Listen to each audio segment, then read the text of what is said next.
From Upper Michigan Source, this is your Friday Night Fever on Demand for November 30th. I'm Mike Ludlum. We'll start with boys high school basketball. Iron Mountain nipped Gladstone 65-63 on Tuesday night. And now the Mountaineers were taking on the Negaunee Miners. Second quarter action, we're tied at 10. Jackson Sager stops, goes, and lays it in off the window with the left hand. Negaunee takes a 12-10 lead. For the black and gold, Jaden Vicenzi, two Foster Wonders, and if you give him a chance to go baseline, he's going to take it. Lays it up and in. He had 19 points. Back the other way for the maize and blue, Drew Duchesne, Drew Lindbergh for three. He had a couple of those in the second quarter and had 18 points. Miners up 15-12. Coach says, listen, says Dan Waterman. On the inbound, Marcus Johnson just offline, but Mr. Wonders is there for the rebound and the putback. Down one, and Bucky Johnson showing concern on the Iron Mountain bench. Next, Jake Larson deflects a pass. Waterman starts the other way and rewards Larson with the pass and the layup. And the Miners would eventually take a 20-14 lead. Vicenzi knocked down a couple free throws. Mountaineers did not score much in the first half and trailed 23-16. They roared back, scoring the first 12 points of the second half on the way to a 50-41 victory. Marcus Johnson led the black and gold with 22 points. Meanwhile, hop in the car, let's go over to Westwood. The Patriots entertaining the Houghton Gremlins. We're in the fourth quarter already of this one. Brad Serrard, the crossover and the glass. And the Gremlins have a 31-25 lead. Serrard had 18. Moments later, Zach Nemi inside the Chad Hewitt gets that one in off the window. Patriots back within 4 at 31-27. Gremlins still up 4 when George Phyllis drives, misses, but knows exactly where the ball was going, puts it back up and in. Gremlins up 6. Wes Hislop will find Phyllis cutting backdoor right here. Tough shot in traffic. He puts it up and in. Hislop will get a putback of his own a few seconds later, and Houghton goes home with a 43-33 win over the Patriots. To Iron County, where the Gwinn Model Towners taking on the West Iron County Whitecons. First quarter action, Gwinn will turn it over, and the next thing you know, Peyton Williams is going to be on the way to the basket. Nice acrobatic move to get that one in. 2-0 home team. A little bit later in the first, James Swanson driving, scoring, and it's 4-1 West Iron County. Gwinn hanging in there. Dawson Lorich will get the ball on the baseline, floats that one in, and the Whitecons lead is down to 1. James Harnick to Tucker Taylor, spins on the inside, hangs and scores. He had 15 points, but didn't see a lot of action. Foul trouble plaguing the Model Towners a bit. Caden Polizer will put this one up and in. He had 18, Swanson had 19, and the Whitecons pull away for the victory, 63-38. Well, let's go to Dickinson County, where North Dickinson visited the Kingsford Flivers.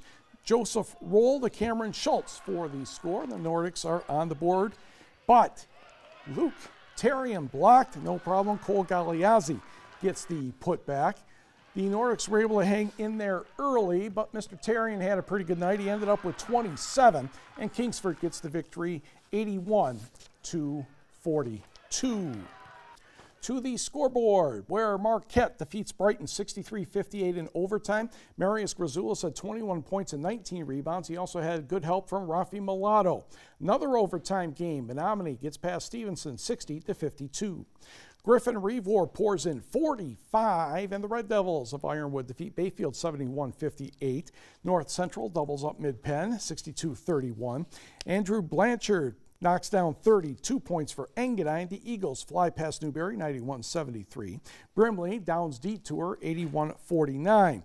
College basketball, rough night for the community college teams on the women's side. Mid-Michigan all over Bay 100-36, and Central Lakes defeated Gogibic 70-46. The Bay College men playing in the Skippers Holiday Classic at St. Clair Community College, and Ryan Robinette will get the ball ahead to Alonzo Fields. We're late in the second half. He knocks this one down. He had 14. Norse up 61-51, 5 minutes to go. Tyler Willett will miss this shot, but Kobe Barnes definitely will not. Norse leads 68-63, but things fall apart in the final seconds. Colin Carter is going to be on the receiving end of a nice bounce pass. He will put in the hoop with 10 seconds to play. Then the Norse have trouble getting the ball in bounds. Jalen Rutherford makes 2 free throws after he was fouled, so it's a 1-point lead with 8 seconds to go. Ryan Robinette not quite at the buzzer, and it's a heartbreaker. Bay College on the wrong end of a 69-68 score. The Michigan Tech hockey team starts a weekend series at the McGinnis Student Ice Arena. The Huskies are taking on Bemidji State. We're going to pick up the action in period number 2. The game is tied at 1. And Dylan Stamen will find Thomas Beretta. Zing! Puts that one home. His first of the season. 2-1 Tech at 13:21. About 5 minutes later, Beavers on the power play. Adam Brady, Charlie Combs. And that's a lot of territory for Devin Kiro to cover in about a second and a half or less. We're tied at 2 after 2. To the third, battle in the corner. Alec Bretzman gets the loose puck, puts it past Henry Johnson. His third of the year. Huskies back up by 1. Less than 6 minutes left. Beavers on the break. Owen Sillinger to Charlie Combs. The wrister, and Devin Kiro's thinking, should I had that one. The score officially ends up in a 3-3 tie. Michigan Tech would get the extra WCHA point in overtime thanks to Jake Lucchini here, but again, that's just the extra point. Officially a 3-3 tie. You know, in the second intermission, we came in and just kind of talked about how, you know, if we want to be a really good team, these are the games we're going to have to win. You know, there's not going to be a lot of scoring, so these tight-knit games are very big for us as confidence and for points in the standings. So to get that extra point is going to go a long way in the end, hopefully. But yeah, it was big.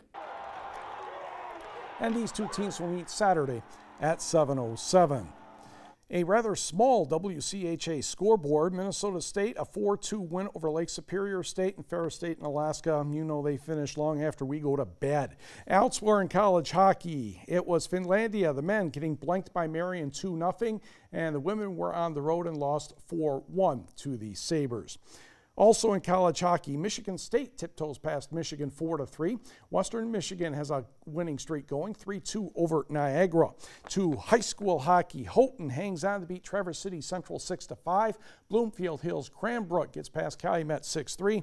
And Heartland had no trouble with Hancock, that final 7-1.